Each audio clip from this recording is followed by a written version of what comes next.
সরবরাহ বাড়ায় কুষ্টিয়ায় কমেছে সব ধরনের সবজির দাম। সপ্তাহ ব্যবধানে 20 থেকে 30 টাকা কমেছে দাম। শীতকালীন আগাম সবজি বাজারে আসতে শুরু করায় এর প্রভাব পড়তে শুরু করেছে। বিস্তারিত জানাতে কুষ্টিয়া পৌর বাজার থেকে যুক্ত হচ্ছেন মেজবাউদ্দিন পলাশ।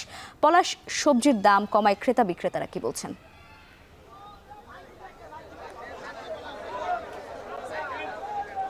লাইবা, আমার পেছনে দেখছেন যে ক্রেতাদের যে ভিড়, সেই ভিড়ই আসলে বলে দিচ্ছে যে সবজির বাজার কিন্তু নিম্নমুখী রয়েছে। এতেই কিন্তু যে সবজি ক্রয় করতে কিন্তু বাজারে আসছেন ক্রেতারা। আমি সকাল থেকেই কিন্তু এখানে আছি, দেখছি যে ক্রেতাদের যতই বেলা বাড়ছে তত ক্রেতাদের যে ভিড় সেটা কিন্তু বাড়ছে।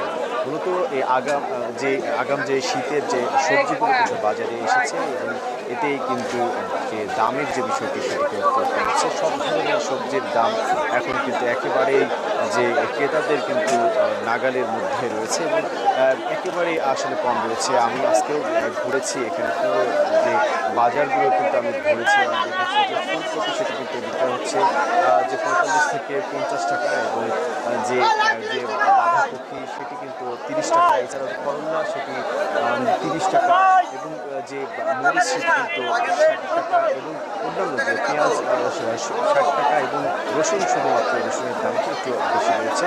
এছাড়াও যে অন্যান্য যে সবজি, সব ধরনের সবজি, বিশেষ করে যে পুঁই শাকের দামও কিন্তু এখন আমি দেখেছি যে একেবারে 10 থেকে 12 টাকা আসলে বিক্রয় হচ্ছে। এছাড়া যে অন্যান্য যে সবজিগুলো সবগুলো কিন্তু আসলে যে ক্রেতাদের কিন্তু নাগালের মধ্যে রয়েছে। এই ছিল আমার কাছে কুষ্টিয়া থেকে লাগা।